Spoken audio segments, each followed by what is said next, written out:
Hi, everybody. It's Matthew. If you're still subscribed to this feed, thank you so much for that and your continued confidence in us as a continuing concern. We are currently on indefinite hiatus for reasons that are related to that life is just really hard right now for everybody. So, we're okay. It's just difficult we're just on hiatus. We're on a hiatus.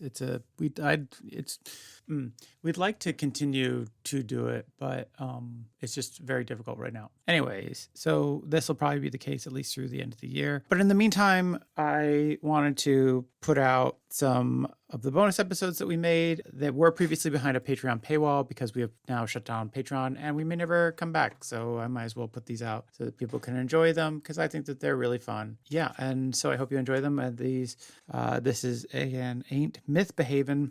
Episode Ain't Mythbehavin. If you haven't caught any of the previous episodes that we've unlocked and put in the feed, is a podcast where I tell Anna about a story from ancient mythology or folklore or just some made up bullshit. But I hope you enjoy them. I think they're fun episodes. They're a little bit different, but a new one's going to come out every week for the next however many weeks I got, like 20 weeks, I think. And hopefully we'll be back one day with more saint-based fun. So keep an eye out for that. Hopefully we'll be able to entertain you through the medium of podcasting again soon. But thanks again, everybody, for listening. Any listening that you've done to these episodes or past episodes. And hopefully you'll hear from us soon. But in the meantime, have a blessed day. Bye.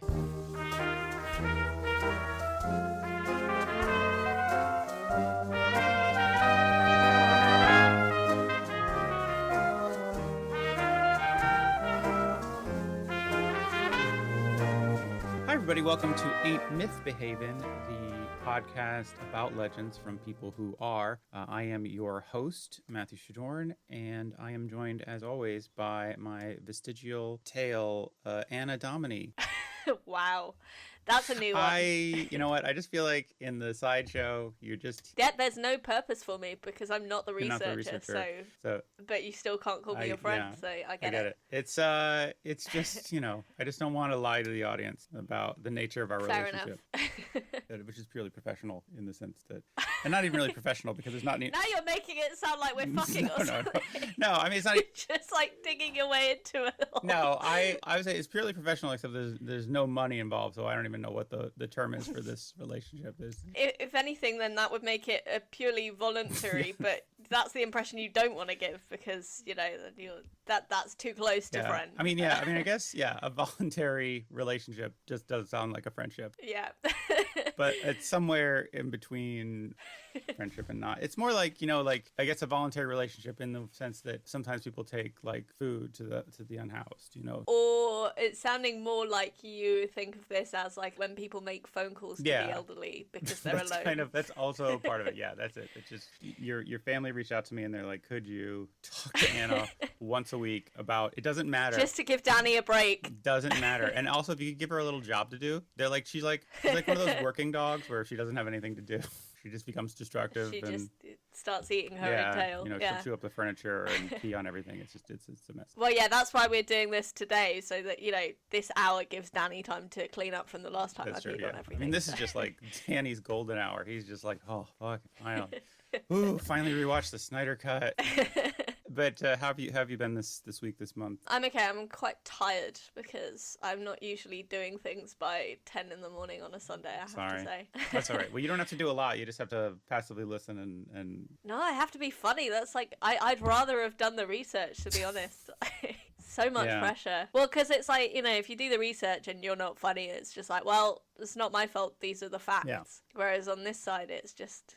there's a lot. And then of also pressure. when you do the research, you can write your own jokes. And because I don't know if many people share this opinion, but often preparing comedy material makes it funnier than making it up on the spot. I know that's very controversial. See, I'm 50-50 on that. I mean, I do agree that preparing material makes it funnier, but then also preparing material is a lot of work and it's annoying. So it depends on where I'm getting my enjoyment. Am I getting enjoyment more from the reaction of an audience, or am I getting more of my enjoyment from just like not giving a shit? But I am the kind of guy who's put the maximum amount of work into every aspect of comedy except writing material. And That is very true. Anyways, Anna, have you done anything legendary or heroic this week or this? I've done something that I think would be anti-heroic, or like a legendary level of terribleness. Just pure villainy. Yeah, pretty much. But it was kind of in my sleep, so when I heard about it, I was like, wow, I'm an asshole. Basically, the other night, Danny got up in the middle of the night to go to the toilet and didn't turn the light on in our hall and tripped over, I think, my shoe that I hadn't tidied away properly. And he made an enormous loud crash and woke me up. And I don't get very much sleep, and I'm very protective over my sleep, and I do not react well to being woken up. So he got back into bed, and I was like, you woke me up. And he was like, I think I might have broken my toe. And apparently I said, well, that's not the same, is it? So yeah, I was pretty aghast when he told me about that the next day. I mean, most people would be like, well, that's not the same, is it? I'm very sorry I yelled at you. But you were just like, no, my sleep is precious. You have 10 toes. Yeah.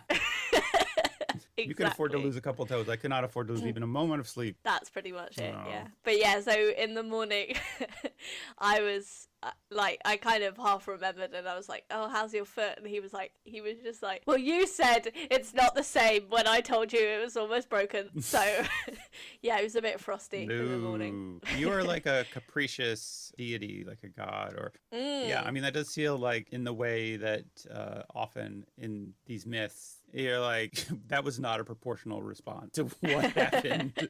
Higher being. Not that I don't want you to get the idea that you're a higher being, but yeah, it's just like, it is very much like, oh, you woke me from my sleep. This feels like a myth because it's like, oh, you woke me from my sleep? Well, I guess I'll murder your whole family. Now face my wrath. Yeah.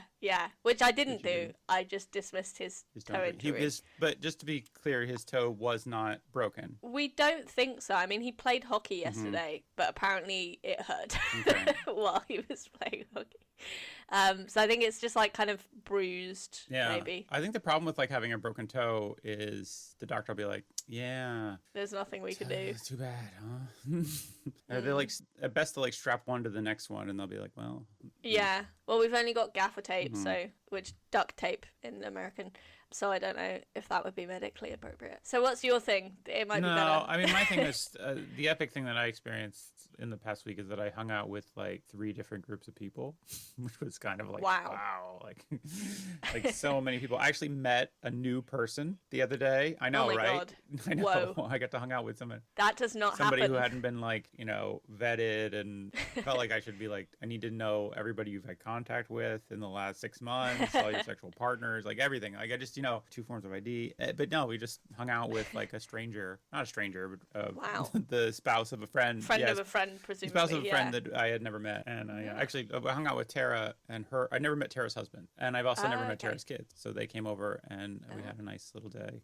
And she got to meet Tavish. Yeah. Aww. And we got to go to a beer garden. Have you been to a beer garden yet? I have not yet. It's just been kind of cold. And we're also not near any, which is the one downside of where we're living now.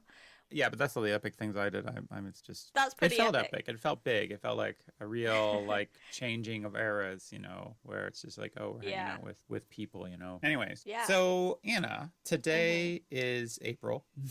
I don't know why I'm trying to do this intro like we normally do. So thanks everybody for supporting our Patreon. As you may or may not know, this is our Patreon sideshow where we talk about myths, where I tell Anna about a myth from classical mythology instead of her telling me about a saint. So because last month we did the Epic of Gilgamesh, which was a lot of fun, but Anna felt like she understood but did not. What? Is that I feel like the main take? No, I feel like you kept bringing up the flood of the one aspect of the Gilgamesh myth. You kept bringing up Utnapishtim with and the flood that he experienced and whatnot, and made me think about flood and flood myths. And I thought, let's talk about the big name in flood myths. Maybe not the original one, which is Utnapishtim, but the guy who came in and did the big version. And we're going to talk about Noah today. Ah, okay, cool. Can I just say, because I don't know, I imagine people are listening to this like in sequence, probably, if they're making the effort. So you would have heard by now about the flood that was actually taking place while we were recording the last sideshow. So I feel like that was pretty significant. Like, I was fixated on the idea of flooding, and unknowingly at the flood was time, happening. yeah, I was flooding my kitchen. So yeah, it's kind of, it all kind of runs. It's all significant. It works together. But yeah, check out our last episode? It was Saint Gemma. Saint Gemma, the Saint. How could you forget? How, after that whole website, how could I forgot about you the website. I have been a bit in dread that I'm going to get an email from that guy. Oh my god, I really hope you do. You have to text me when you do, am okay? afraid of Like, doesn't matter what time of the day. I would not forgive someone breaking their toe in the middle of the night, but I will forgive you for waking me up in the middle of the night saying it's happened. Yeah, well, I mean, I'm hoping we get it from him and not his lawyer, but we'll see. No, yeah, whatever. Nothing actionable in that podcast. So Noah, and people will be like, well, Noah's not a myth, he's in the Bible. And I was like, yeah, and the Bible's not complete fiction, like, so whatever. Yeah, I mean, that's the thing. And Noah's not just in the Bible, he's in the Torah and the Quran. So he is part of... Oh, three fictional books. So he's in a lot of... Must be true. Yeah, but he, spoiler alert, the flood never happened. There is a lot of people trying to reverse engineer geology to, like, justify the fact that the flood happened. That is all bunk. There's no evidence for that, and there is a mountain of evidence actually exactly to the contrary. So I wouldn't worry about that. So yeah, but this is from the Old Testament. This is from the book of Genesis, actually. I always forget how early on in the Bible the story of the flood happens, because it's like... You've just made the earth and you're like, oh, we gotta have a do-over. It is literally chapter 6 of what is a big book. I don't know if you guys have like picked up a Bible when you haven't been having illicit affairs in hotel rooms, as I assume you all do, because you're all cool. I like the idea that you would have an illicit affair in the kind of hotel that would still have a Bible in the door. Like, I don't think that's true anymore. Oh, maybe not. I don't know. Those Gideons used to get around.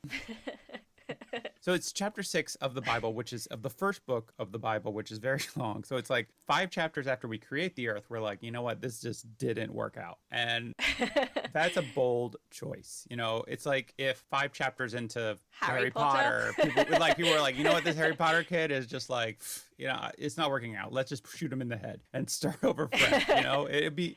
To be fair, that would have made it a lot better if they just killed him and like instead made it. It's actually Hermione now. That's the main focus. Turns out we like these other characters more. Turns out this one was kind of a dud. Sorry, guys. I mean, that's basically what he's saying. That's what God is saying, is like, oh, this humanity that I made, this is a problem. But I mean, he did try. Like, I love it. It's like, so making Satan into a snake and taking away his legs, that didn't work. So we got to try something else now. What about a flood? Can I also say, I think there's a whole chapter in the book of Genesis that is just a list of people. So there's not even like a lot of narrative happening. Oh, there are quite a few books in the Bible that are just lists of people. But also, I wanted to say, although Genesis appears first, it probably wasn't actually written first, because the whole thing was like oral tradition first, and then it was like, I think it wasn't until, I can't remember, but like the Torah was only established like quite late on, like I think maybe around the time of Jesus, maybe a bit earlier, maybe a bit later, I can't remember exactly, but it was like the stories had been happening for a longer time than the way that we've sort of received them now. So it's not exactly a first-hand account of what's happening, is what you're saying.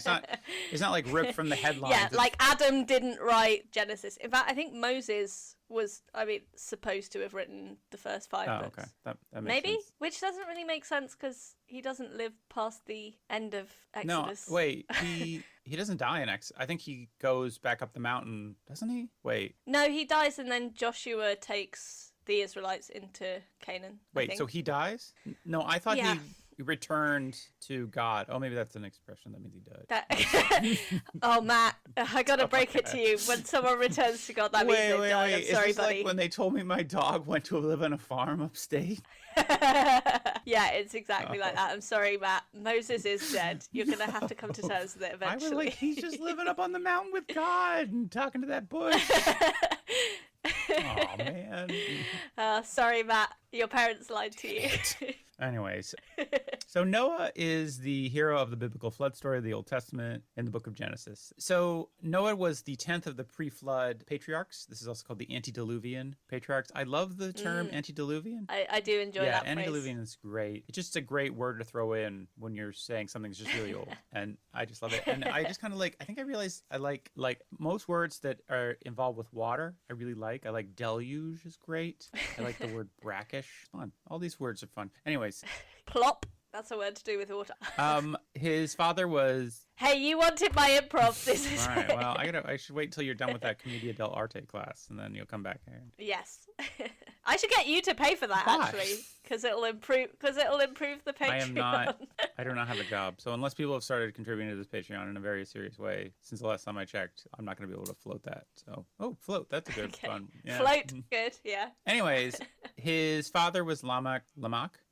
And his mother's not named in the biblical accounts because fuck her, she's a woman. Wait, women don't count. Yeah. They're not in the accounts and they don't count. So Noah was 500 years old when he became the father of Shem, Ham, and Japheth. Wow. So yeah. So there must have been some antediluvian Viagra knocking around. I don't know. If you can do anything at 500 years old. I mean, I feel like Noah's wife deserves... Oh, wait, it was his mother. No. I was going to say, I feel like she would... These are Noah's sons. Yeah.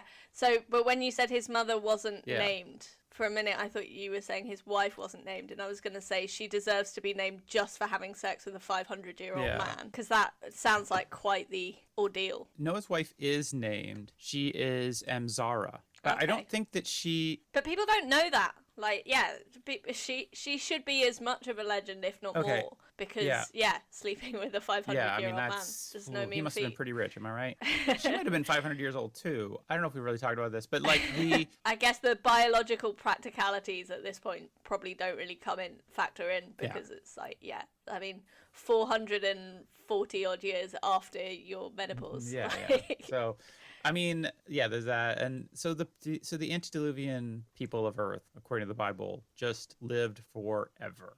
They lived hundreds and hundreds of years. That was not uncommon. Right. And I think it's even this actually comes up in the Utnapishtim myth as well, where before the flood, everybody was immortal. No, wait, I don't think it was. No, that's not right. It's a different flood myth. Sorry, they're getting all mixed up. I think this might be the Zoroastrian version. In the Zoroastrian version, everybody was immortal before the flood. And then they were like, well, there's too many people because everybody's immortal. So let's flood the place, kill everybody, and then everybody will be mortal after that. But if they were immortal, that doesn't make sense. What? Because if they were immortal, then they wouldn't have died in the flood.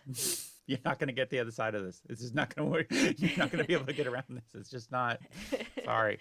Well, okay. What if? Okay, they're actually all still alive, but they're just at the bottom of the sea because none of them can that's swim. A scary thought. That just at the bottom of the ocean, there's a bunch of really angry immortals that are just like immortal antediluvian beings. So, anyways, he's 500 years old. He had these 3 sons. Okay. So none of the women in the flood myth are named in the Bible because God hates women. Well, we know this. I don't think it's fair to say he hates women as much as he is just indifferent to them. So, it's like he just doesn't care. Yeah, but you've never had a period, so all right. You would say that. So he's 500 years old. He has his kids, and I felt old for having my kid in my 40s. So... So this has made you feel better already? Yeah, it doesn't say what he did for the 500 years before this, because because he didn't have children before then. So or did he? Was he like? It doesn't say what he. Was it just him and his wife on the boat, or did he take his? Did he have? I was sure he had kids that he took. He did, with him. because or a family. Yeah, because his grown sons, presumably grown sons, because they had wives, came with him on the boat. So those are the only people on the boat. Well, what if they were like 300? Yeah. Well. So, okay, I'm going to jump ahead here just so that we understand. So it says he got on the boat when he was 600. Oh, okay. Okay. So he started building it? No. So supposedly, and I forget where I read this, but the ark, I should say, took 120 years to build. Okay. And so presumably... Everyone needs hobbies when they retire. Well, sounds like this was his job. I don't even know what he fucking... So that means at 480, God told him to start building an ark. Then 20 years into that process, he has his kid. Oh, okay. So yeah, that does beg the question what on earth he was doing for the first 480 years of his life. And then... Presumably, though, being a good guy, because that's why God wanted him for the ark, right? So maybe he was just doing loads of charity stuff. Yeah, maybe. I mean, maybe not. Well, so the Bible says that Noah was a righteous man and walked with God. But so he was just good at networking, basically, walking but with then God. there are certain rabbinical traditions that say like he was just the best man of his generation, which The best of a bad basically, bunch. yeah. So it's like this generation was bad enough that they all had to be eliminated, and Noah was the best guy amongst Was them. the only one. Yeah. So yeah. so Okay. the more rabbinical tradition seems to, and I don't fully, I didn't look into this terribly, but my understanding of it, just generally, and really cursory research is that he's not a perfect man. He's just the best man at the time. So Okay. it would just, Which could be interpreted either way, I think, like, because, clearly it might be fair to say that God at this point is a genocidal maniac. So, and possibly a eugenicist as well, right? So it's like, it could mean that he was the least bad, or it could mean that, like, actually there were quite a few people who were good enough. Well, good, but not good enough in God's eyes to make up for all the really bad people. right. So it could have been, there were some good people. I'm sure there were some good people amongst them, but this is the... Probably all women, so therefore they didn't count. He was probably the best man, we'll say that. So, because you're not going to get a woman. A woman couldn't build a boat. Come on. That's Let alone true. an ark. Yeah. Our boobs just get in the way of, like, trying to hammer You couldn't even... stuff. Now, weak lady hands can't lift the planks. Then, you got periods and whatnot, and it's just not going to work. So, seeing the earth was corrupt and filled with violence, God instructed Noah to build an ark, which he and his sons and their wives together... Wait, so they helped? No, in which he, his sons, and their wives, together with male and female of all living creatures, would be safe in the waters. So, like I said, there's not really much we know about Noah, as far as I can tell, from before he built the ark, but then he built the ark, and that's kind of his big thing, and that's all people really talk about. And I feel like after it was done, people would just be like, oh my God, you had to build that ark? And he's like, well, I actually had a very successful shoe business before I built the ark, but nobody ever talks about that. I have interest too. Thank you. Did other stuff besides the ark. It'd be really tragic as well if it turned out he was actually allergic to a lot of animals. It's like, you're the only good guy, but you do have terrible, terrible allergies. So sorry, Noah. No other way. My hands are tied. I mean, I'm only an omnipotent God. What can I do? Wish it could have gone another way, but oh well. So let's talk about this boat. So according to the Bible, Noah's instruction given him by God was the ark is to be 300 cubits long, 50 cubits wide, and 300 cubits high. Okay. So, wait, hang on. So it's kind of square. Well, if it's 300 long and 300 high. No, I'm sorry, 30 high. Sorry. Oh, that so makes it's 300 by 50 by 30. Did I say 300? Sorry. 300 by 50 by 30. So you might be saying, Matt, how long is a cubit? No, but you don't want to. No, it's fine. No, it's too late. How long is a cubit? Common believes the notion that a cubit is equal to 18 inches, or the length of a man's arm from the elbow to the fingertip. That does not sound big enough to have two of every animal.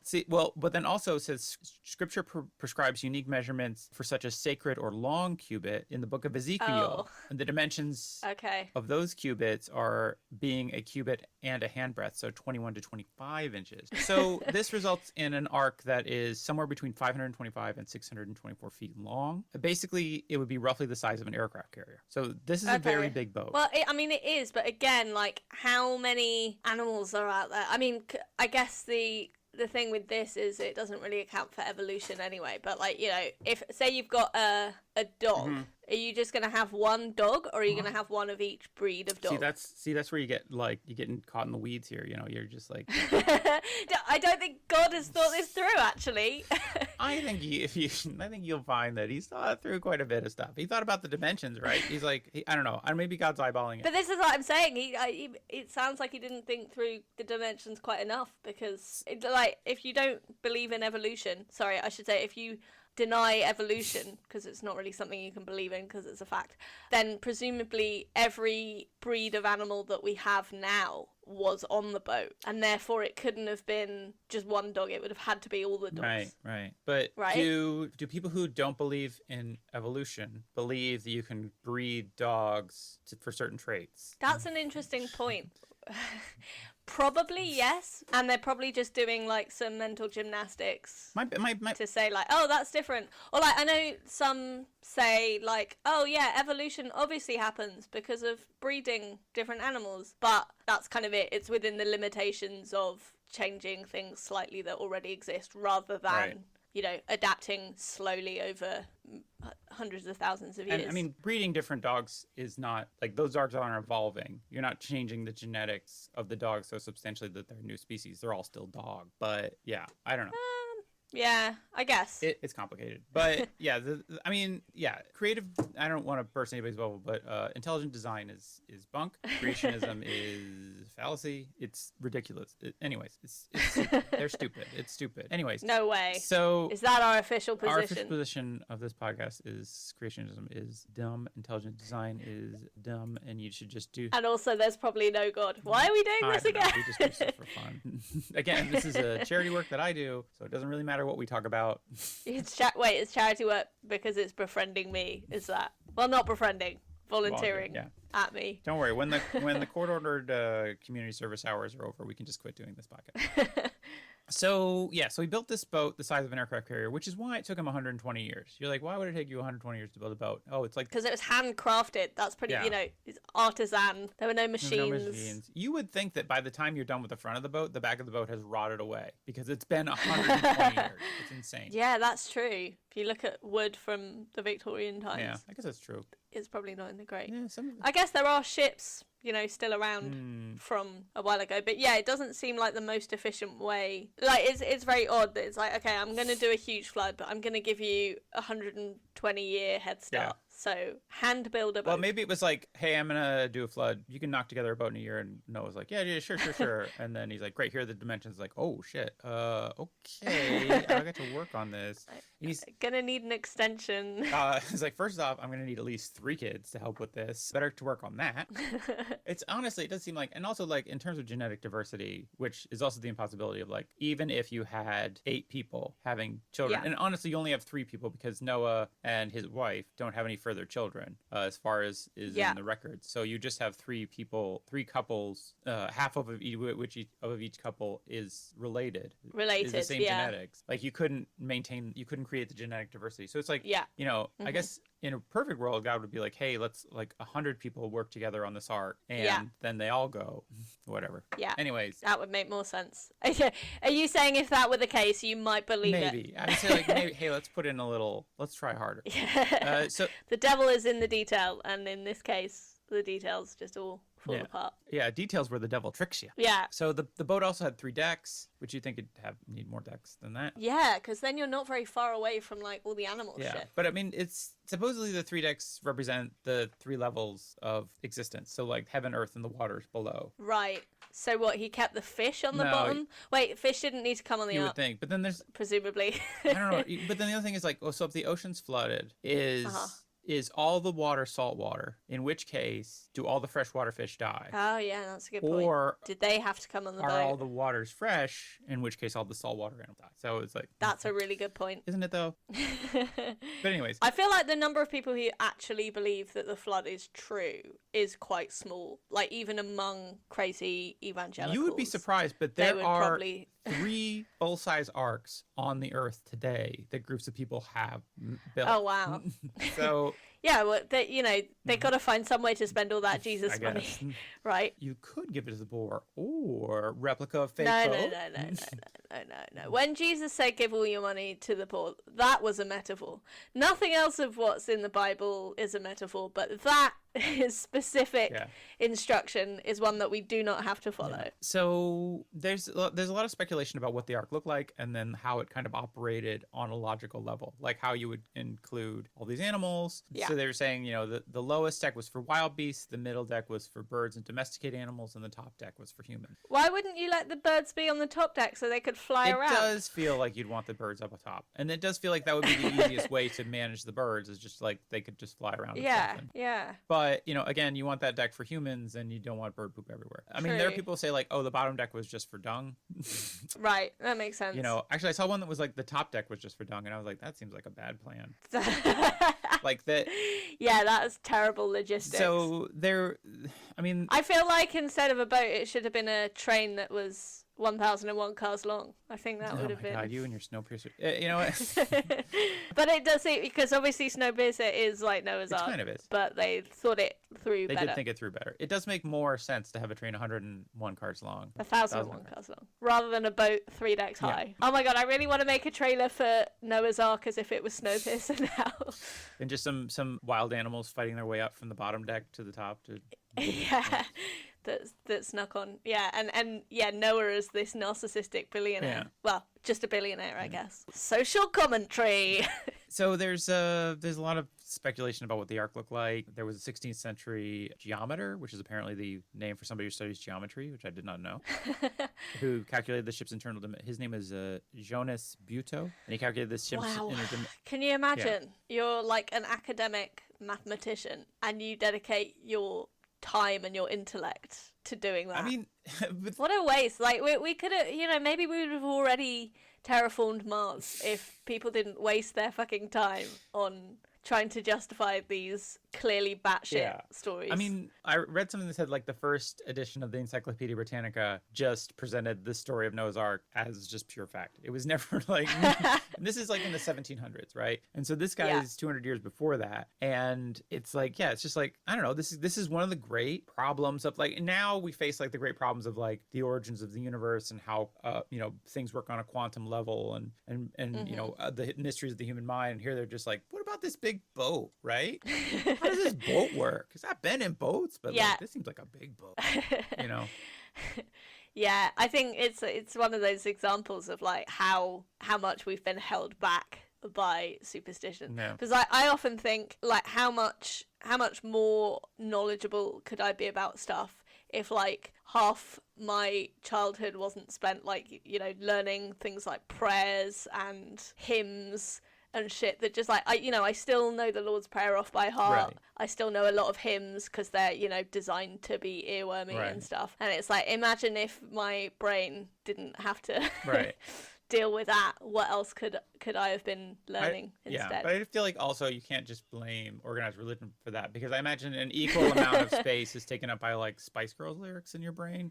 Wow, that is very stereotypical. So, I should say, this guy, he figured out the dimensions of the ship, allowing for Noah's grinding mills and smokeless ovens. It's a model widely adapted by other commentators. Apparently, also there are theories that I don't know where people get this idea from, but that male animals were separated by females by sharp stakes to prevent breeding. So okay, wait, but how long were they on it was only 40 days and 40 nights, wasn't it? Or no, that was how long it rained for. Right? So there's some I mean, there's a lot of conjecture on this, because like if you read the Bible, which I do not recommend, it's like kind of long. Main character doesn't show up till halfway through. 2 stars. But it's the weird ending. But the Bible is the Snyder Cut. If any book needed an editor, it was the Bible. They tell the same story 4 times at the beginning of the second of the New Testament. It's dumb. Anyways, so there's multiple sources of these stories, and the Bible kind of merges them. So there are parts that don't make like sense. Like they contradict each other basically, and they don't make no way. Are you saying that even if people say that they read the Bible literally, they're not telling the truth? Yeah, apparently it turns out there's no literal way to read the Bible because it doesn't make literal sense. But then that means that people who are homophobic because it says so in the Bible are just using that as an excuse. Perhaps. That might be, you might be onto something there with that theory. Whoa. Yeah, it's because like there's no internal logic, so there's no logical way to read the Bible. So it's like, anyways, so enough about that. Yeah. No, I want to beat this drum a bit more. No, it's all right. I feel like people are listening to this, they're probably like, yes. Everybody's thoughtfully nodding their head and be like, yeah, it's so clever.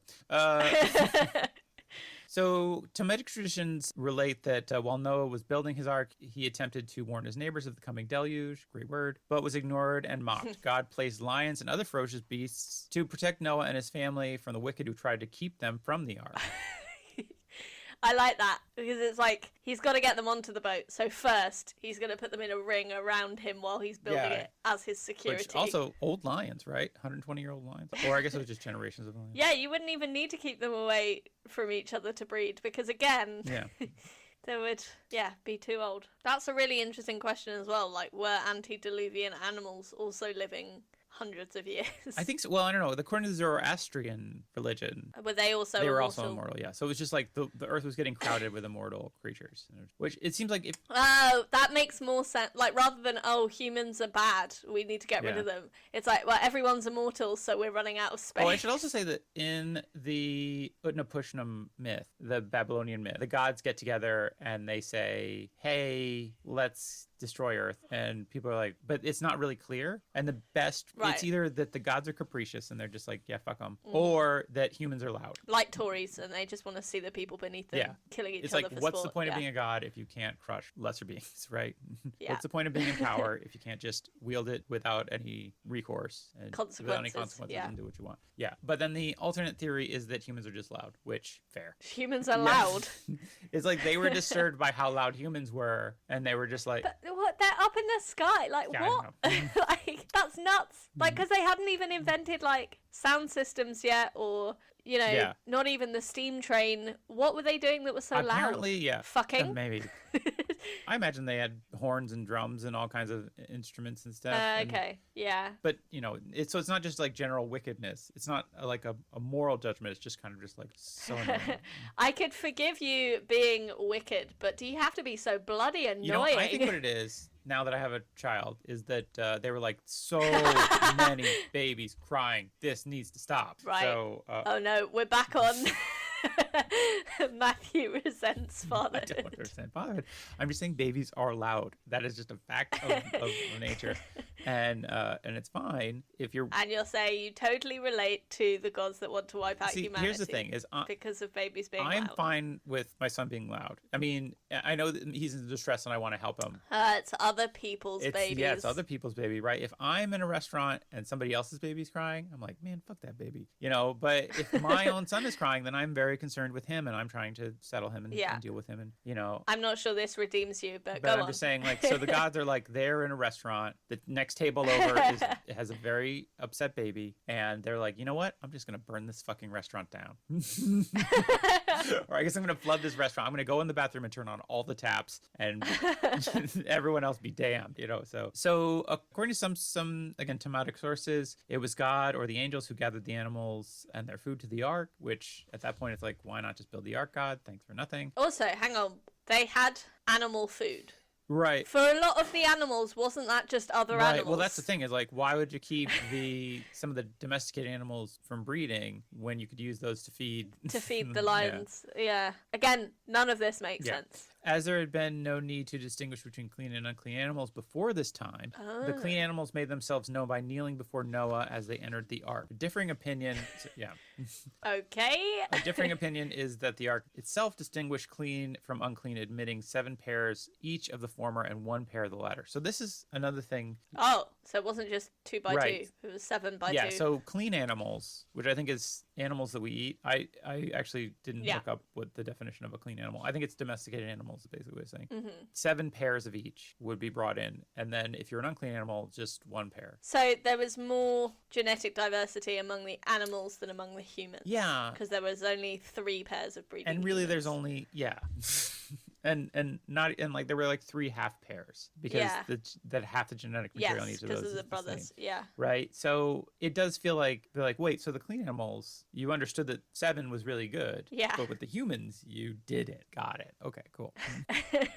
So that's another thing that's inconsistent is that within the Bible that there's passages that say it was 2 by 2, and then others that say no, it was 7 of something. And others say that it's 7, of course. Anyway, the greatest book ever written, very inconsistent. Yeah. It's the greatest story ever told, not the greatest book ever written. Oh, okay. Yeah, the writing is poor. Okay. The greatest book ever written. Their Eyes Were Watching God. I couldn't think of a comic answer, so I'm just going to say Their Eyes Were Watching God is an amazing book by Zora Neale Hurston. Read it.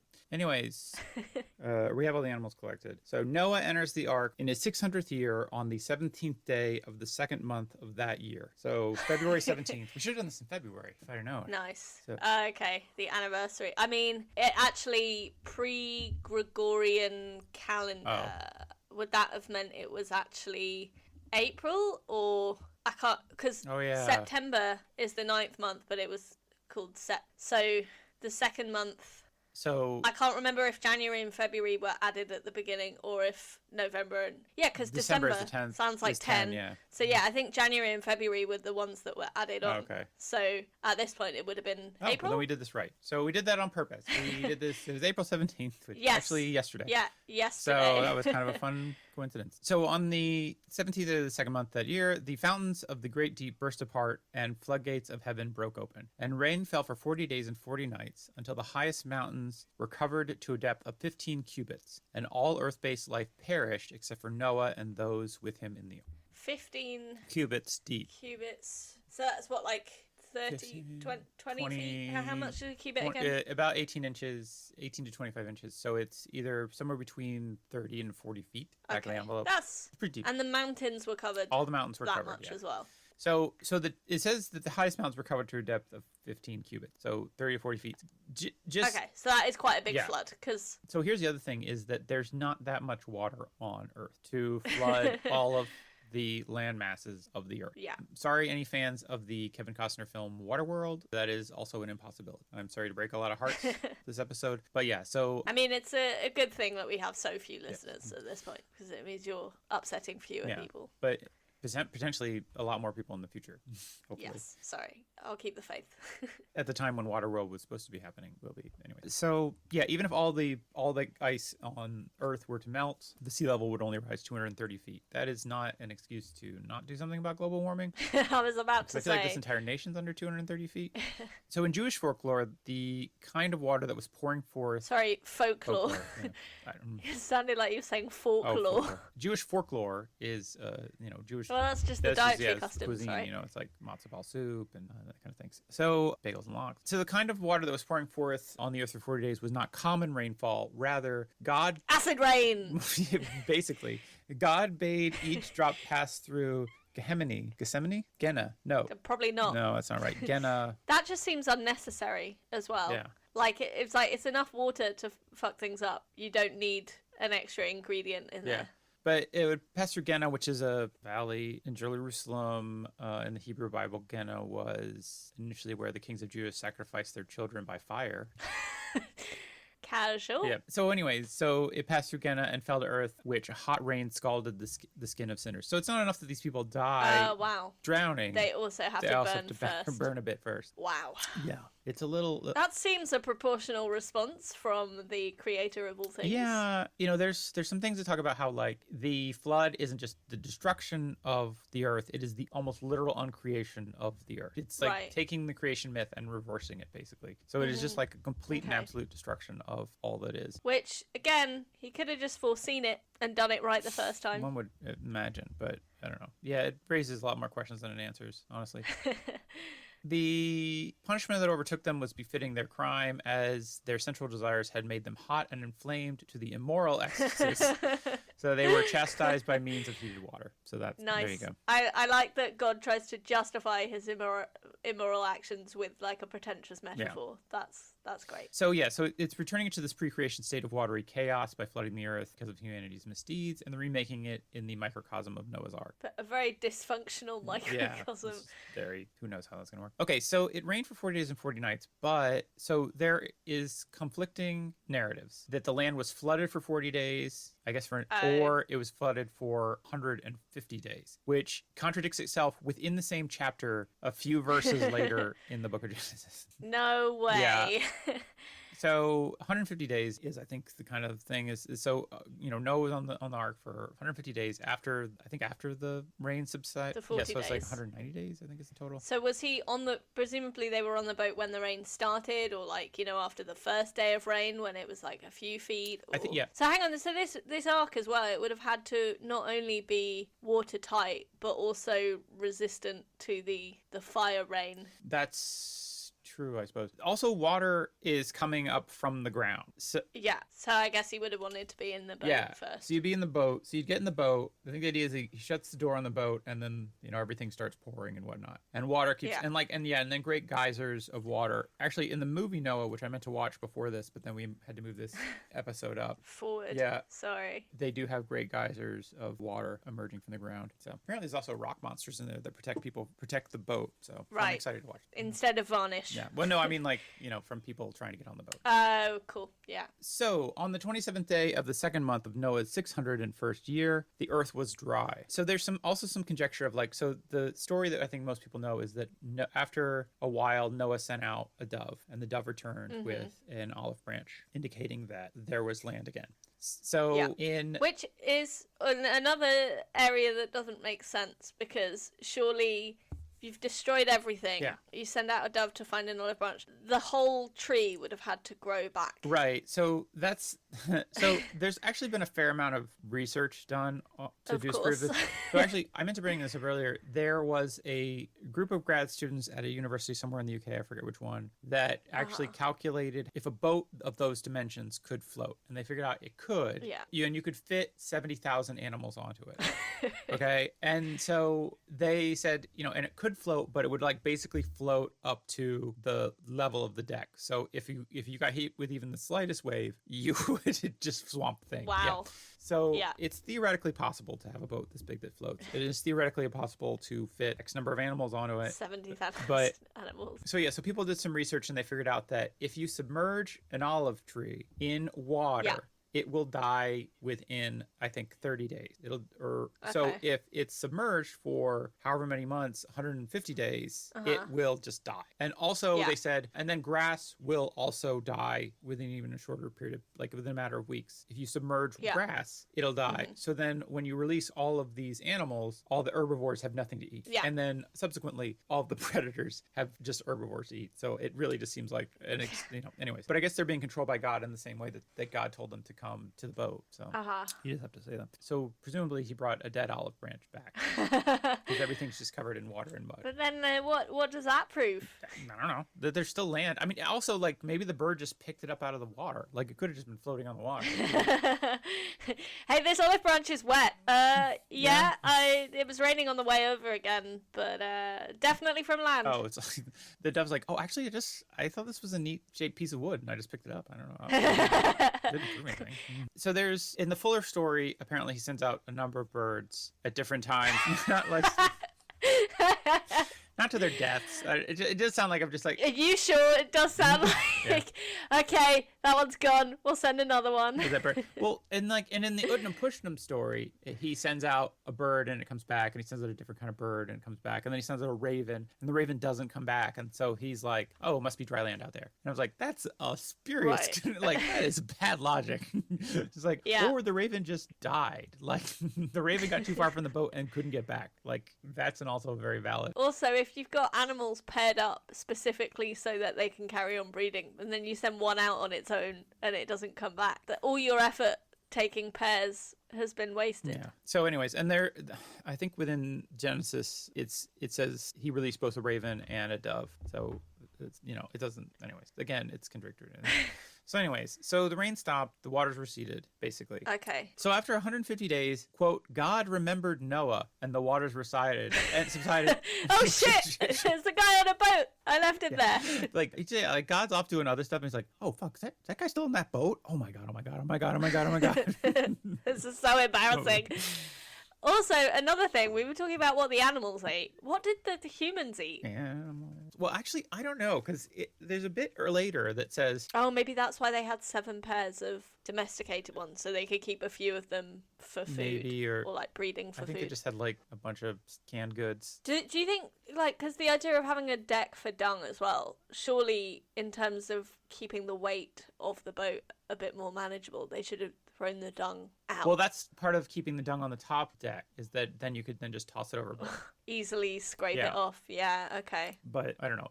There's too many logistic questions to ask. I love, though, that there are people who, again, have maths degrees who are like, okay, let's prove how impossible this is. Can we say that dude lived 600 years ago? No. I mean the ones doing the study in the UK that you said. I think that's pretty fun. I think that's just one of those studies that people do to just be like, here's a goofy fucking thing we could study. Yeah. Let's show how fun maths can really be.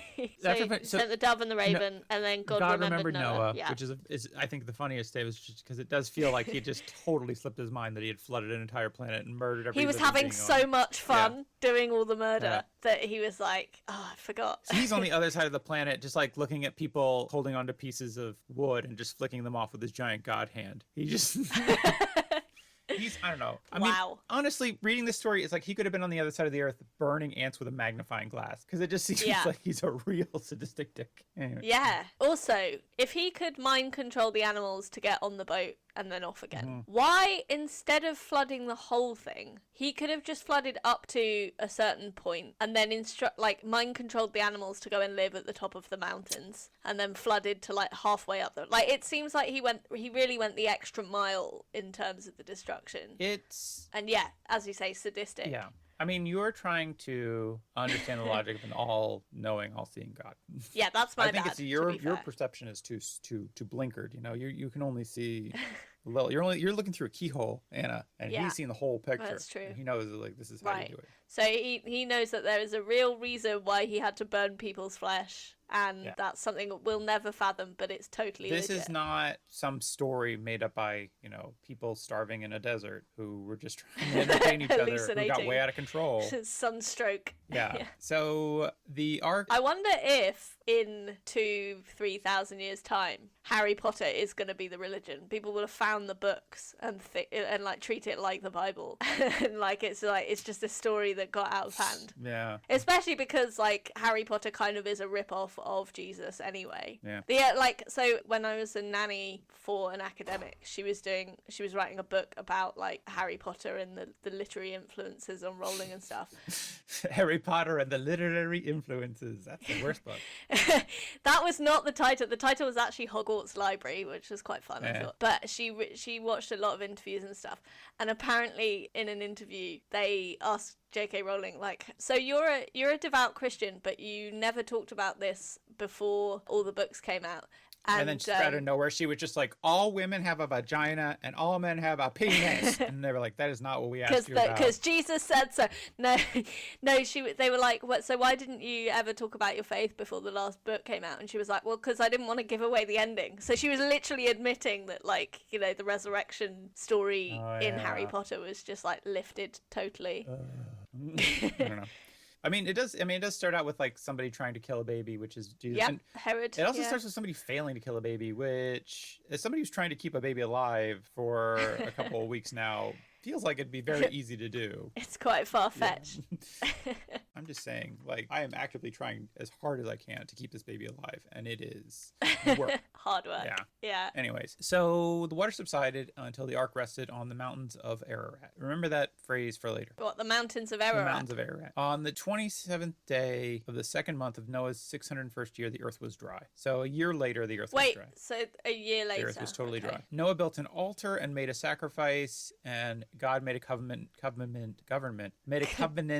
with Noah that man would be allowed to eat every living thing, but not its blood. So eat whatever meat you want, but blood is gross. No black pudding. Okay. And God would never again destroy all life by a flood, which feels like some real lawyer. That's a real get out, isn't it? Language. Yeah. Fingers crossed. I won't destroy everything again by a flood. What was that last bit, God? Did you just kind of mumbled under your breath? What? Nothing. I just said I wasn't going to destroy anything. I'll never destroy anything again by a flood. God said, I will not again curse the ground anymore for man's sake, for the imagination of man's heart is evil from his youth. It's another one as well. It's but for women's sake. Yeah. Oh, God's not going to do shit for women. Thank you very much. The Noahic covenant applies to all of humanity and all other living creatures. In this covenant with all living creature, God promises never going to destroy all life. I said that already. And creates a rainbow as a sign of this life. Everlasting covenant between God and every living creature of all flesh. Wait, hang on. So you were saying about the lawyery stuff earlier. How does an animal enter into a covenant? I don't know. Cat, lick your butt if you agree. Yes, that is, every time a cat licks its own butt, much like the rainbow, it is a sign of God's covenant with man to never destroy the world again with water. With a flood, yeah.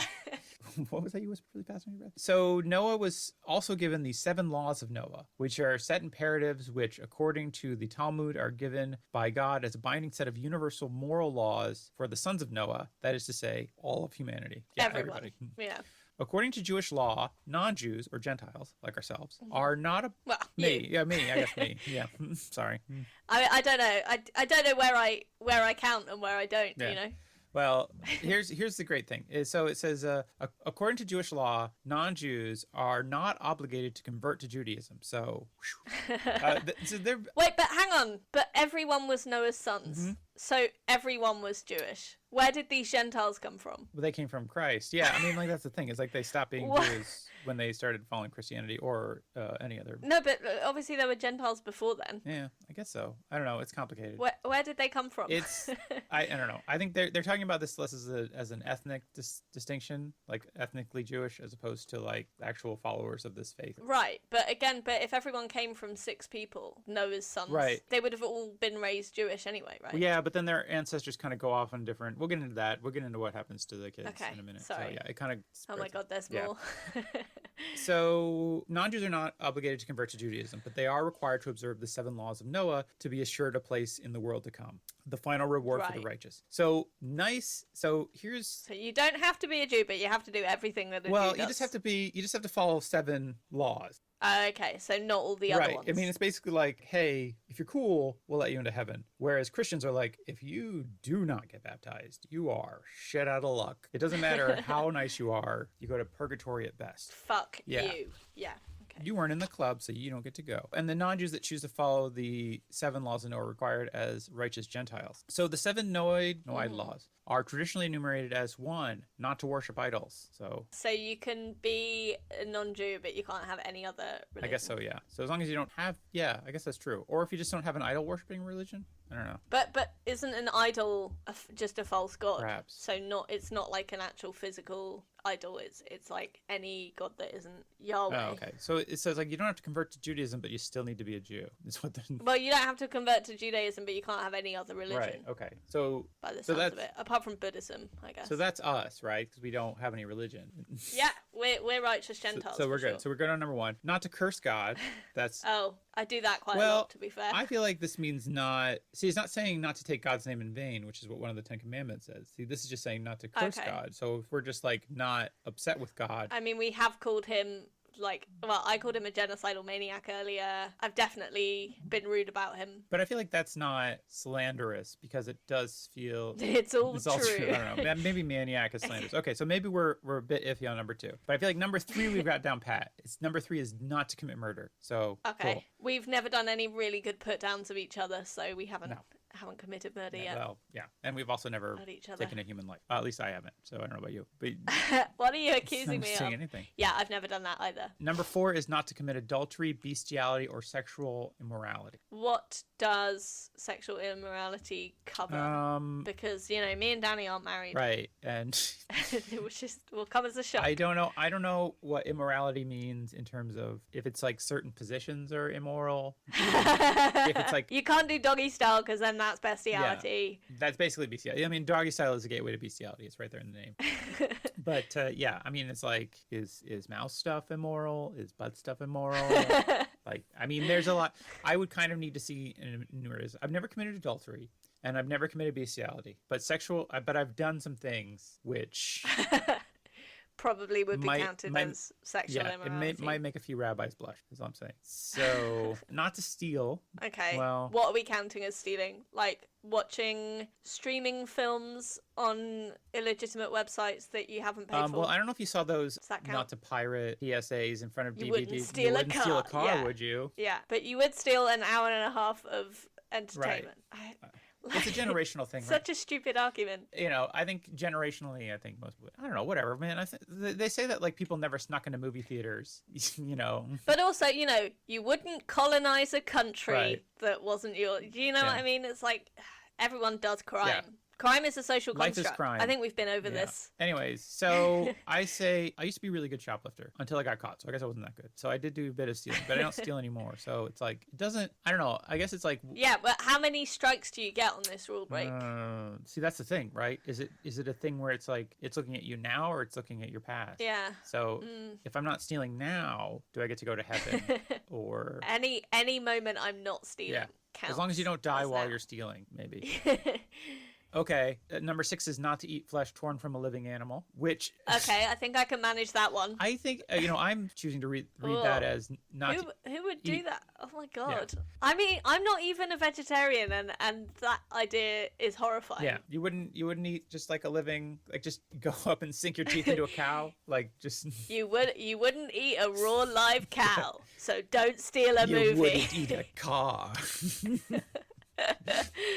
Oh god. So yeah, it's I think this is coming in with like the thing where they like don't drink blood, which is just mankind is forbidden to consume meat with the blood in it. So don't also eat raw steaks. No steak. Yeah.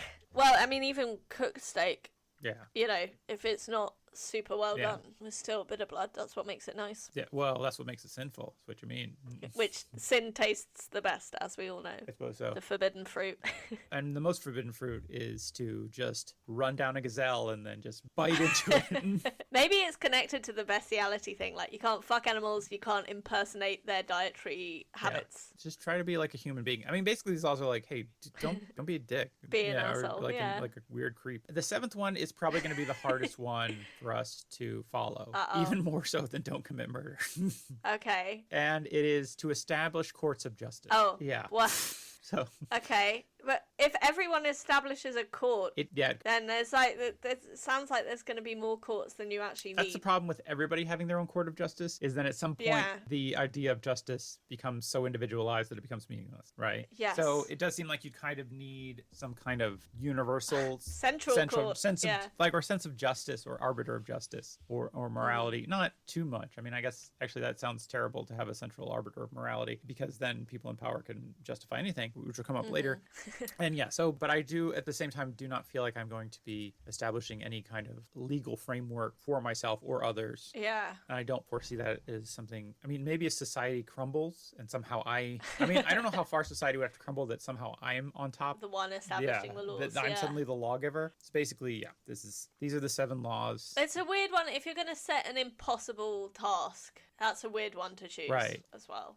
Because, like, clearly it's like, okay, these all sound reasonable, and then it's like, oh, hang on, this is just a way of keeping all the Gentiles out. Well, no, it feels like it's a way of keeping everybody out. I mean, if it was something like maintain a sense of justice in the world or something like that, you could be like, okay, people can do that. People can try to be a good person. You can be like, okay, I'm going to maintain justice. Which I think is more what it is saying, is like it's saying like... No, we have to interpret everything literally. Well, no, this is the Talmud. We can kind of have... Cool. We don't have to be quite as dogmatic about it. Anyways, God said to Noah and his sons, be fruitful and multiply, replenish the earth. He also said that all the fowls of the land and the fishes would be afraid of them from now on. So, and furthermore, that's a weird one to add in. It's weird. I mean, well, because it's kind of like that in the Garden of Eden, right? So this is kind of fill the earth and subdue it. He's basically just rereading the script from the Garden of Eden, which is, But no one was around at that point, so he's like, "Oh, this is all new material." They don't know. Yeah, it's new to them. So because it was basically when they were in the Garden of Eden, the animals weren't afraid of Adam. But then after he was cast out, then there was that thing. It's the same thing with Enkidu, right? Where he was with the animals, and then all of a sudden he was cast out of paradise. So it is kind of like, it's kind of a good news, bad news. It's like bad news, all the animals are afraid of you. Good news, all the green plants and every moving thing would be your food. So you can eat whatever you want. Unless it's blood. With the exception of blood that was not to be eaten. And he also said, whosoever sheddeth man's blood, by man shall have his blood shed. So basically, if you're gonna cut someone, you gotta let them cut you. Eye for an eye, fair. that kind of thing. That's fair. A rainbow called my bow was given as the sign of the covenant made between me and you and every living creature that is for perpetual generations. This is God saying this. So God made the rainbow as a sign of his covenant with man, and then... Which is interesting because there were no rainbows before. No, apparently not. So it never rained at the same time as it was No, sunny. Just light didn't refract through water the way that it did. That's a weird thing to introduce at that Refraction? point. It's like, I've done over creation. I'm also gonna make some laws of physics. It is, I mean, if you're starting over, you'll be like, also, couldn't water be more interesting? What if, follow me on this one, guys. What if when you shine light through water, it makes colors? I know it's crazy, but I'm God. I'm doing what I want. I made that platypus. Remember you guys were all like, don't make that platypus. And I'm like, I'm doing what I want. Anyways. So after the flood, the Bible says that Noah became a farmer and he planted a vineyard and he drank wine made from the vineyard and he got drunk. So None of the 7 laws said he couldn't do that. There's nothing in them 7 laws. He's rereading this like, okay, don't eat flesh. Okay, cool. But drink as much wine as you want.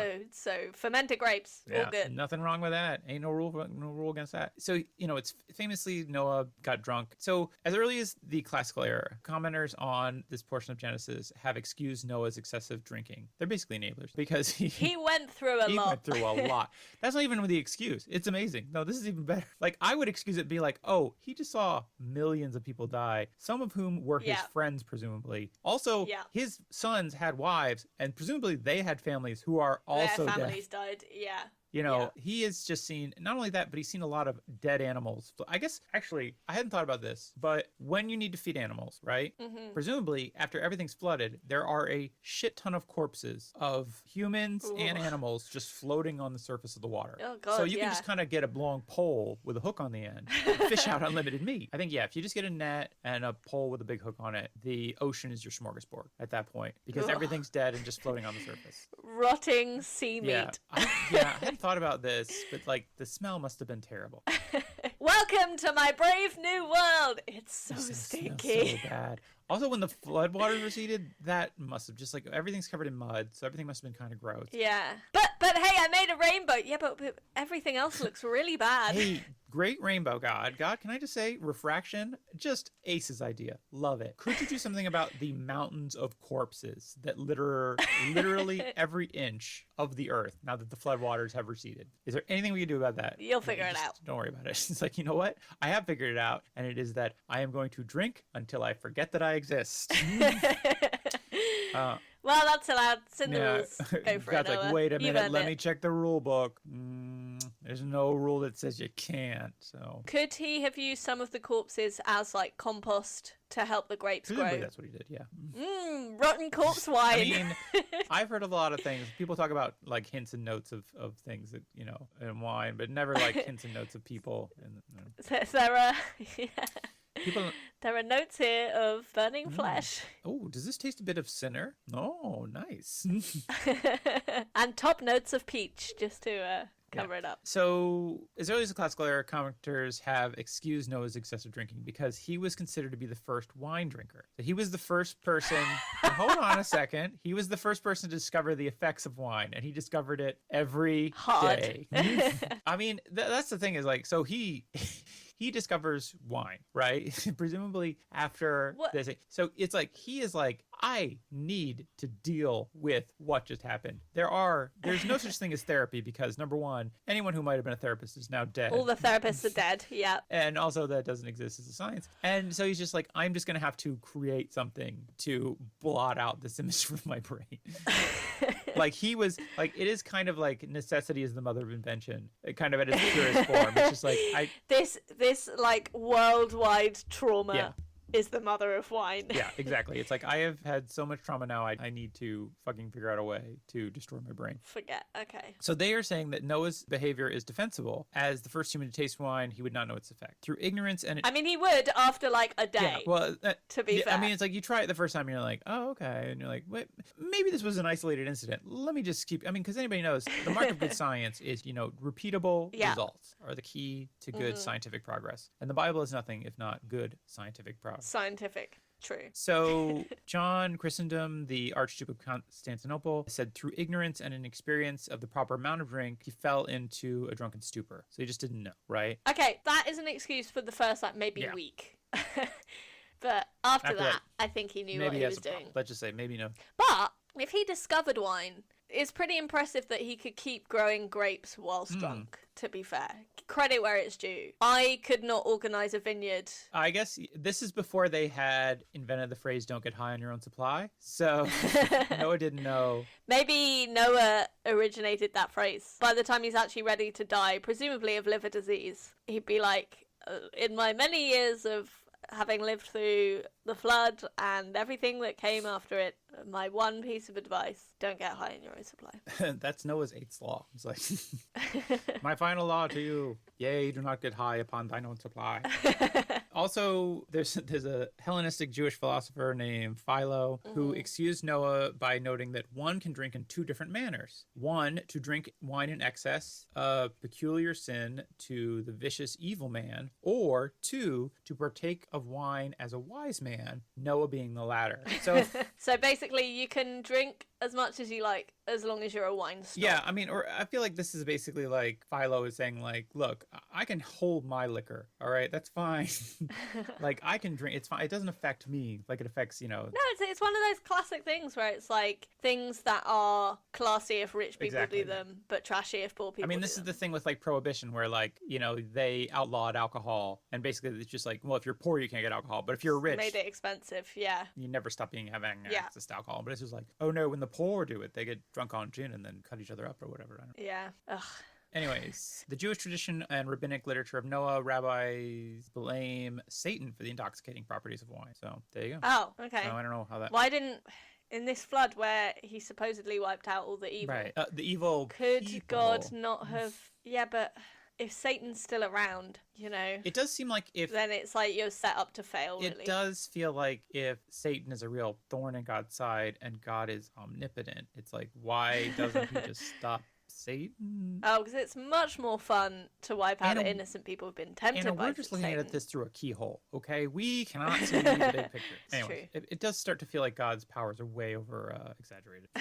So in the context of Noah's drunkenness, in chapter 9 of Genesis relates two facts. One, Noah became drunken and he was, quote, uncovered within his tent. And two, his son Ham saw the nakedness of his father and told his two brethren outside. So...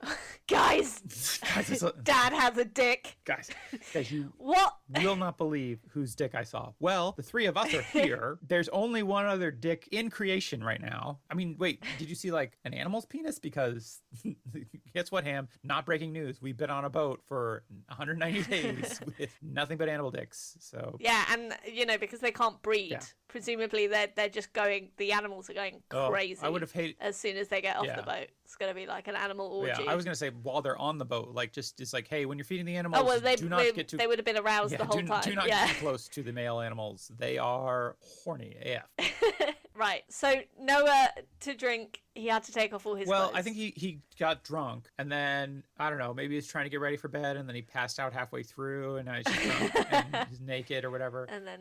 I mean, part of me is kind of like, this feels like best life. Just be able to get really drunk and just lay around. But it's weird because, like, obviously he has no peers. He's drinking alone, and that's a sign of a problem. I mean, it's a shame that his wife couldn't, join him. But yeah, it wouldn't have been that fun, really. Yeah. So maybe he was just dedicated to the science. So this story of how Ham saw his father's nakedness and told his brother, because it's brief and because of textual inconsistencies, it has been suggested that this narrative is part of a much larger tale. And that a fuller account explain why exactly. So the other thing is that because Ham told his brothers, his son was cursed. Yeah. What? His son. That makes it weird. Noah, it wasn't weird until you made it weird. Right. You know? It's like, oh, you walked in on your dad naked. It happens. Fine. We'll all move on. But instead, it's like, you shouldn't have told anyone about that, and therefore I'm cursing your son. That then makes it weird. Do you know what I mean? Right. But I mean, like, I mean, in fairness, you know, he didn't just tell anybody. He told a substantial population of the earth. Yes, that's true. Pretty much 100%, because I imagine those men told their wives as basically, well. like, selling the story to the press, So, you know, you can't put the genie back in the bottle. You can't put the dick back in the pants. Exactly. So Ham's son Canaan was cursed because Ham saw the beans and then spilled the beans about the beans. What do you think about that? So a fuller account would explain what exactly Ham had done to his father, or why Noah had Canaan for Ham's misdeeds, or how Noah came to even know what occurred. Because, but also, I mean, this is so like rape culture, victim blaming thing. It's like, really, if anyone was at fault, and as I said, it wasn't weird until they made it weird. But if it was something that was not meant to happen, then it was Noah having his penis out. Right. Well, I mean, he's in a private space. Look, if I'm in my bedroom and I just want to have my penis out and flapping in the wind, right? Which I don't, because that's weird. But let's say I get really drunk, which is something I often do in my bedroom, and I pass out by yourself, and my pants fall down or whatever. And somebody comes in, and then like somebody who is not a member of my house comes in and sees that. Like, how's that my fault, right? Well, But he is a member of you, because it would be if Tavish walked Right, in. but I mean, like, they're adults, so presumably they have their own tents, right? Okay. Yeah, but tent, I don't know. I feel like, when it's a campsite, it's not quite the same as, they just broke into your home. Yeah, I don't know. But also, again, like, people see each other's genitals sometimes. Yeah, it happens. we could just need to move on. It's not that, I'm sure he wasn't, like, starting the day out, like, I'm going to go see Dad's genitals. Like, come on, man. I can see you're struggling with this, so let me help you with this, because so here is what biblical scholars think, okay? Some analysis of the unconventional behavior that occurs between Noah and Ham is theorized to be revolving around sexuality and the exposure of genitalia. Other commentaries mention that, quote, uncovering someone's nakedness could mean having sexual intercourse with that person or that person's spouse. So as quoted in Leviticus, so there's a passage in Leviticus that says something to the effect of, like, somebody had sex with somebody's wife and it uncovered his nakedness. His like nakedness, cuckolding someone. Yeah, his nakedness basically was his vulnerability. No, his wife. Oh, okay. So right. So your wife is your property, exactly, and a noun and an object, and the object is nakedness. Yes, I got it. You possess her. In addition to possessing her, you possess the right to see her naked. I think it's kind of, which belongs rightly to the husband. Exactly. Got it. Ugh, gross.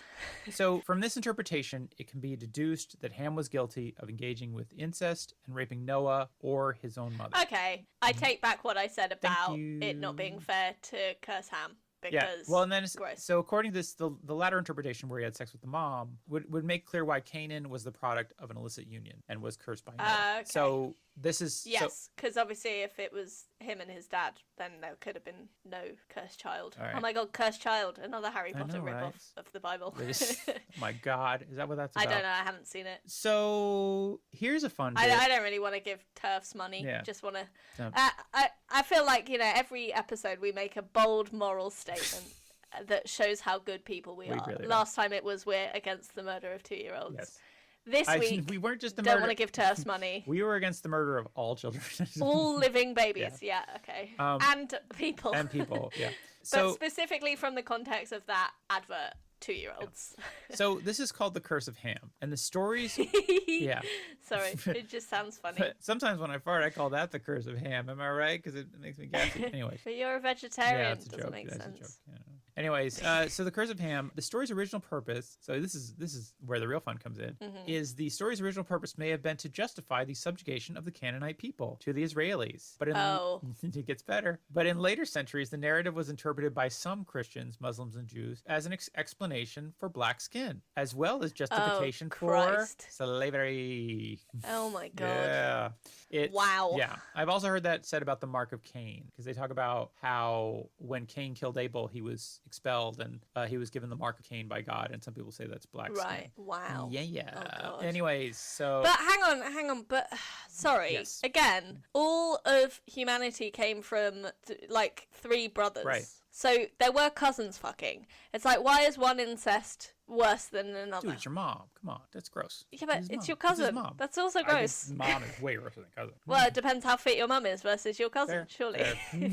Anyways, let's get off this topic. Anyways, so the whole point of this was I just wanted to point out the Yeah, that's really gross bad. stuff. We're also at the Saint Misbehaving / Ain't Mythbehaving podcast. We're also anti-racist. Anti-racism and anti-slavery in general. Yeah. So not all heroes wear capes, Yeah. but we just need to say that. But these heroes have a podcast. So Wait, we're heroes as well as legends? Okay. yeah. So people use this as a justification for slavery. I mean, it's like if you do look Again, at the thing is like when you look at okay, so everybody came from the same bloodline. How are there people with different skin tones? And it's like must be a curse. Anyways, and Oh my God. Since we're the God. dominant power of it happen to all have this skin tone, then the other skin But tone hang must on, be but evil. we don't have the same skin tone because they would have been Middle Eastern also true. people and therefore not white. So that Right. Well, I mean, this is like backwards reading, because I mean, this is the thing, right? Like, so people who are like justifying slavery, which is an I guess unjustifiable would already act, be already kind of unhinged. Well, I mean, Okay. which is only a justifiable act if you disregard all morality and are, like looking at things from a purely economic standpoint. Which you do. No, hang on. But if God says that this must be the case, then it doesn't matter what feels right or wrong. Yeah. You just got to have faith. because as you said, we're looking through the keyhole. Right. So that's the thing, right? Is it's like, oh, we can justify this because God has cursed these people, and so they're lesser than us anyway, so it doesn't matter. Jesus. Yeah. So it's really fucked up, and it's horrible, and it's one of those things where people go back and be like, aha, it's basically cherry picking bits of the Bible, so you can be like, I can justify anything I want. Aha. Yeah, which they do. Yeah. So one last thing. Similarly, the Latter-day Saints, also known as the Mormons, use the curse of Ham to prevent the ordination of black men into its priesthood. Oh, wow. I didn't know that. Oh, yeah. That was a thing that was in effect so when you're a Mormon man, you are a priest in the church. It's like... okay. So every Mormon man is a priest. So, but it's more like, you become confirmed at some point. There's a process for it, and then you become like an adult in the church, and you become a priest. Okay. When Mormonism started spreading to other countries, and even within the United States, it started growing, and black people were like, oh, we like this church, we'd like to join. And they'd be like, great. And they'd be like, hey, I'm a dude, I would like to be a priest. And the Mormons would be like, sorry, fella, that's not able. Because of Ham. Sorry. Yeah.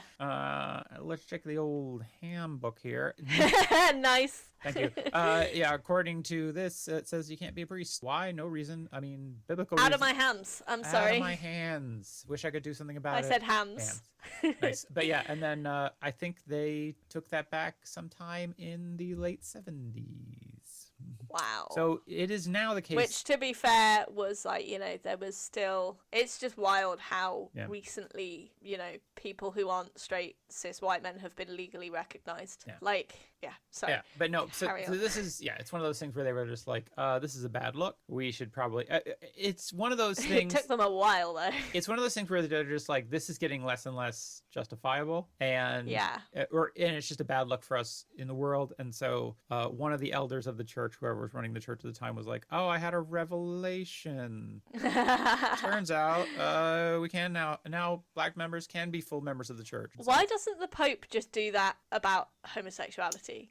Because, like, surely he could just be like, I've chatted to God, and actually he says we've been getting it wrong this whole time. He has the authority to do that. And I feel like this Pope in particular is quite relatively progressive. Is he? He's not. Well, relatively. Relatively. He's still Catholic. He's still the Pope. Yes. And while he has said many, like, economic and environmental messages that I 100% agree with. He also, was not in the Hitler Youth, unlike that helps. The previous Pope.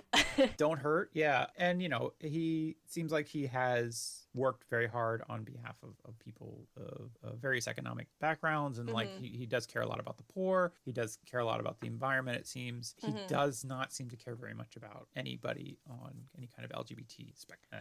Right, but that's what I'm saying is, like, that's probably, like, I feel like he's a relatively good guy, and it could be that he just, knows that would probably be untenable with his position, like how politicians compromise, I guess. Possibly. I'm just trying to, give him the benefit of the doubt, but maybe I'm being too generous. I get he does seem like a good guy, and relative to the power structure that he Other popes. Relative to the power structure that he is inherently maintains and is at the head of, he is certainly fair enough. Seemingly a much more in line with the kind of morality of today than his predecessors. At the same time, I don't necessarily have never gotten any indication from him that he seems to want to do anything about LGBT condemnation within his church, and I don't think that that's a battle it may be that you may be right that it may just be a fight he doesn't want to fight because he knows that. But then I guess that in itself is problematic. Yeah, because he is the infallible head of the world's biggest religion, I think, still, and so it does seem like his, he's also an extremely public figure and basically a head of state. So his, his anything he could say about that would be amazing and helpful, I think, in the long run. But at the same time. What are you going to do? Anyways, so the Noah flood gave us slavery. Okay, so that's not fair. I love that as well. It's like, so God sent this whole flood to get rid of evil. And then after that, slavery was introduced. Well, see, that's the thing, right? So if everybody is virtuous, now, so he only saved the virtuous people, then presumably everybody descended... Apart from the rapist's son. Yeah. Everybody who is presumably, came from that would be virtuous. And it's like, well, no, we need to have some villains. So, we have these people who are the descendants of evil people. So again, God has fucked up because he chose how many was it? 8 people. 8 people. And one of them was a real wrong'un. Yeah. Again, I feel like... That would be the time when his fingers crossed I'll never destroy everything again by flood. Yeah. He should have had another do-over, just kept trying. Yeah, it's kind of the pettiness of human beings who are writing this and using this book to justify their own power structure. Hatred. Yeah. They're just like, I need to figure out a way to justify my political ambitions and my empirical desires. Imperial desires by couching it in the will of God. Myth. And then that way I can justify anything. Yay. Anyways, Noah died 350 years after the flood at the age of 950. Nice. So he was drinking for 300 years. Yeah, he got a real good drink on for 350 years. I mean, it's probably one of those things where it's just like he's at a certain age and he's like, yeah, I know drinking's bad for me, but I'm just like, whatever. I'm going to die soon. Cut to 350 years later. It's like, ooh. Anyways, but yeah, imagine how long he would have lived if he hadn't been drinking, right? Unsustainable. Yeah. I mean, if you scale this down, like when I'm 60, I'm probably just going to be drunk all the time. Yeah. And then if I live another 35 years, that's pretty good. Because at 60, my kid will be 18, so he'll be out of the house, so I can just do whatever I want. So he's the last of the extremely long-lived antediluvian patriarchs. The maximum human lifespan is depicted by the Bible gradually diminishes thereafter, from almost 1,000 years to just 120 years of Moses. So Moses only lived 120 years. Yeah, I know. See, he did die. Okay. I told you. You're right. God, it was in my own research, and I didn't realize. He's just on the mountain. Shut up. Which 120 years, I mean, to go down from 1,000 to 120 does feel like a drop, but 120 at this point feels pretty still big. Quite long. Yeah. And in all, there are at least 5 locations in different countries that claim to be the tomb of Noah. Oh. So yeah, which at least 5 in Azerbaijan, Iraq, Jordan, Lebanon, and Turkey. Which of those has the most wine? Ooh, good question. Well, I think because that's probably where it actually I'm going to guess Armenia, because the rest of those are majority Muslim nations, and so I would imagine would be short on wine. Yes, or just Noah drank it all. Maybe. Okay, so here, do you want to hear about some crazy people? More crazy people? Yeah. Do you want to hear about some modern day crazy people? Yes, please. So where is the ark now is the big question, right? Well, it was made of wood. No. So presumably just in the ground. Yeah, it just like dissolved into soil. Yeah. Like all other trees. Yeah. So, according to the Bible, Noah's Ark landed on the, quote, mountains of Ararat. Okay. Many historians and biblical scholars agree that Ararat is just a Hebrew name of what is the geographical predecessor to Armenia. So, this is just the mountains of Ararat is just like a big space in the nation of Armenia, right? Which is northeast of Turkey, modern-day Turkey, right? Okay. They argue that the word referred to a wider region at the time, not specifically to Mount Ararat, which is an actual mountain in eastern Turkey. Okay. So there is a Mount Ararat. It's a big old volcanic mountain in eastern Turkey. So nevertheless, Mount Ararat is traditionally considered to be the resting place of Noah's Ark.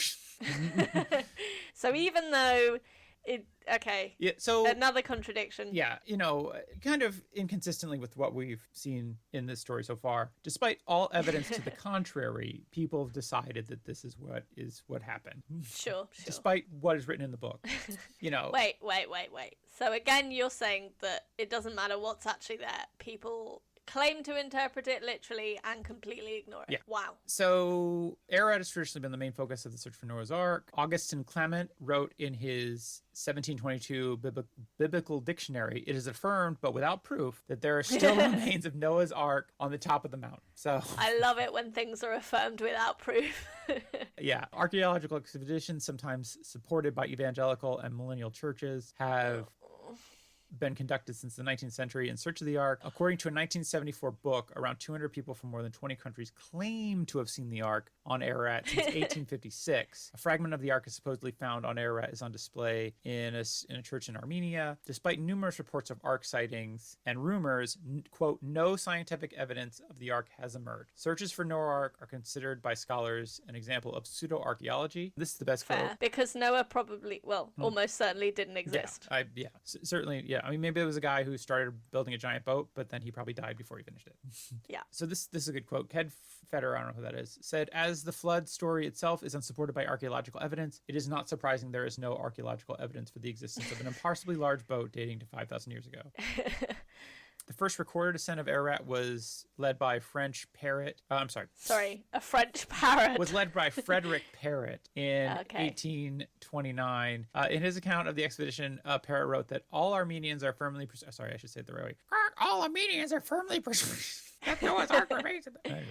All Armenians are firmly persuaded that Noah's Ark remains to the very top of Ararat, and in order to preserve it, no human beings are allowed to approach it. James Bryce scaled Ararat in 1876. He discovered a piece of wood about 4 feet long and 5 inches thick. Well, that's proof. Evidently cut by some tool, and so far above the limit of the trees that it could by no possible means be a natural fragment of one. Bryce cut off a portion of the wood to keep, and later argued that it might plausibly be a remnant of Noah's Ark, although he admitted another explanation for the wood had occurred to him, but he was determined that no man is bound to discredit his own relic. So it's like, you can't make me say which is something we can all live by. Yeah, there's a whole Wikipedia page on the searches for Noah's Ark.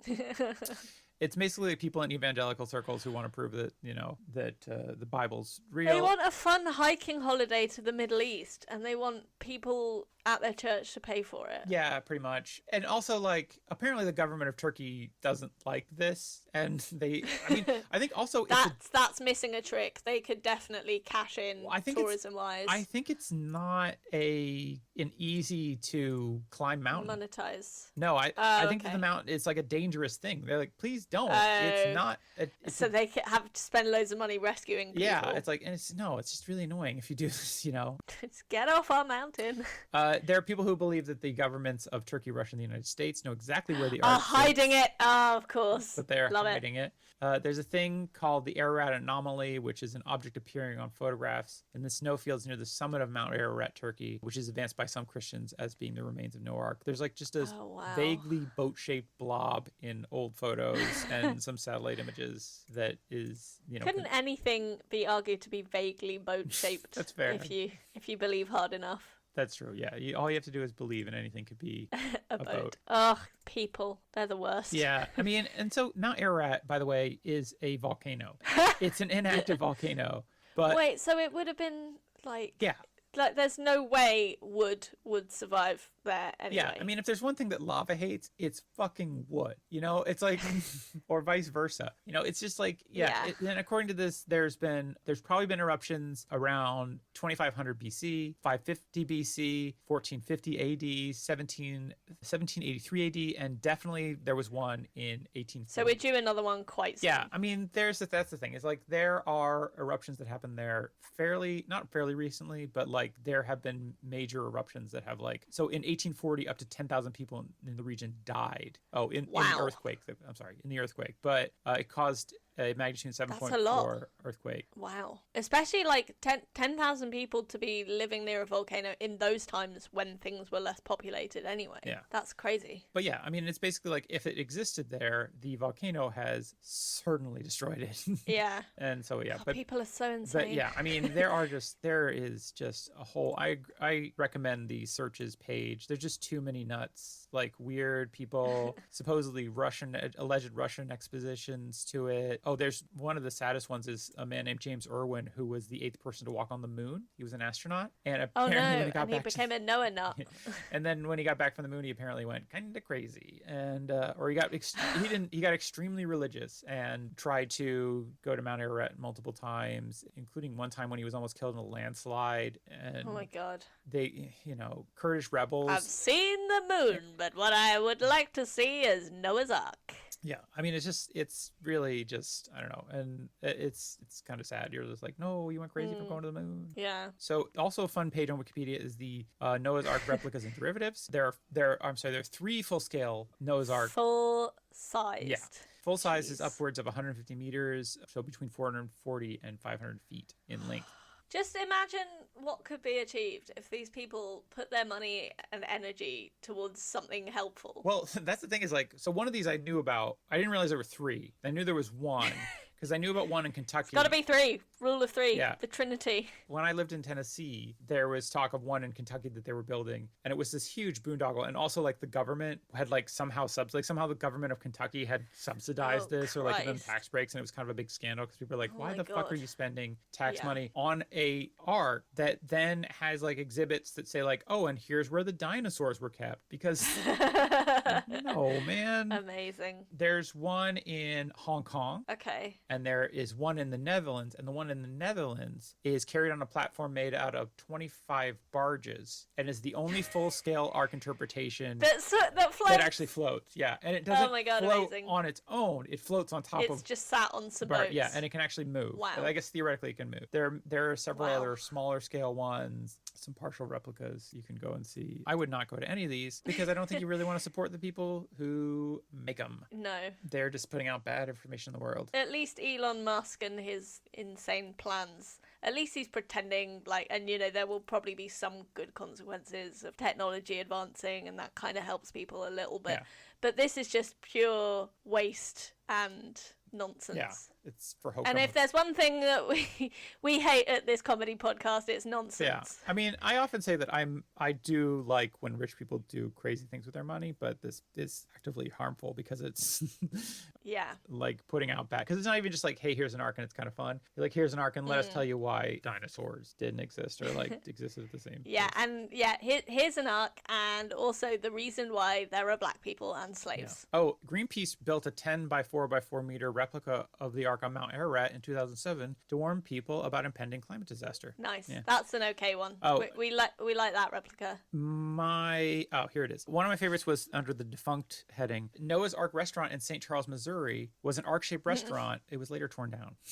Torn down sad. in 2007. Yeah, so we can't go and eat it. Noah's Ark. I would hope that restaurant, you could eat any kind of animal meat there. I feel like that was the gimmick. Yeah, it must have been like, but you have to eat 2 of them. So yeah. You have to eat 2 whole. But then also the toilets were just the basement. Yeah. There was no like sewage system. Well, in some interpretations, the toilet was the roof, and you just have to throw your poop off the top. That's a really fun theme for a restaurant. I think we should start a Noah's Ark restaurant. Yeah. As a vegetarian, I can't really get behind that, but. Yeah. Okay. Fair enough. What if it was just corn shaped into 70,000 animals? I like the idea that you make corn and you can have it shaped into any animal before you eat it, but it all tastes the same. But it's like, hey, but it looks like a puffin. Isn't that fun? Yeah. That would be much less harmful as well. I think so too. Yeah, I like that.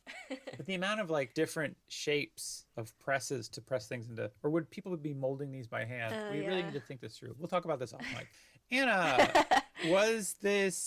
what do you think of this tale? Was it sufficiently epic? I guess it was epic. I mean, just from how much wine he was able to drink and live 300 years, that in itself is legendary. The drinking was legendary, right? Yeah. I mean, that's... Also, making a boat when you're 500.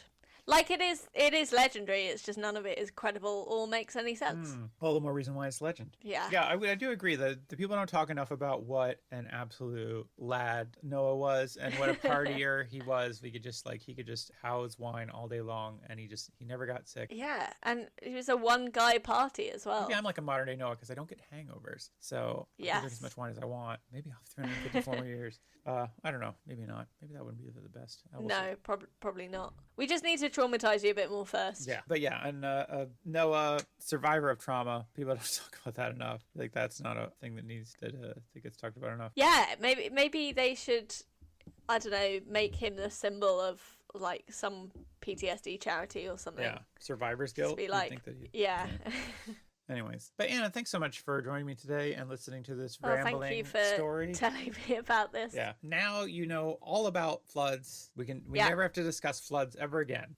Okay. All right. It's Noah. I'll try not to get excited if there's any other references. Right. No other myths I'm going to bring up are going to involve floods. That makes it sound very much like next time you're going to talk about floods as well. Actually, there were 2 things I didn't mention. There's at least one more flood myth that I didn't mention that comes up in Ovid's Metamorphosis, where Jupiter floods the earth. Okay. But I'll tell you this one really briefly, and then we'll go. Okay. Jupiter decided to flood the earth. All the other gods were like, "Is this a good idea?" And he's like, "Who's the king of the gods?" And they were like, "You are Jupiter."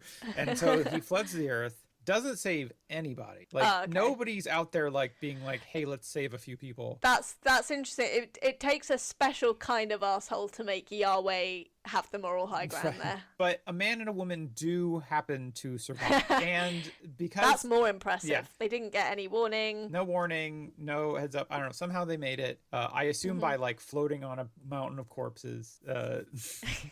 that were their They old. just kept stacking them up and just climbed to the top. Yeah, exactly. I mean, I feel like that's how anybody who's surviving. It's like when you watch a zombie apocalypse movie, it's like, oh, the only people who are surviving this are the worst. So Yeah. these two people survive. Jupiter is impressed by their piety or their religious devotion and says, "You can live. It's fine. Go repopulate the Earth." And they do so by Just the two of them. Yeah. Well, and you're like, that Wow. doesn't seem like, it seems like that'd be tough for people to do. And it's Yeah. because you don't understand how babies are made. And they do this Oh. by walking along and throwing stones over their shoulders. And when the stones hit the ground, they turn into people. Are you saying every time I've thrown a stone, I've accidentally fathered a bastard? Just over your shoulder, but yes. Okay. So, I've got to be more careful. yeah, we all do. Okay, so that's the last flood myth I'm going to bring up ever again on this Thank podcast, you. unless I find another Okay. one, and then I'll torture you with that. Then. Thanks, Anna, for sticking around, and everybody have an epic day. An epic day. Cool.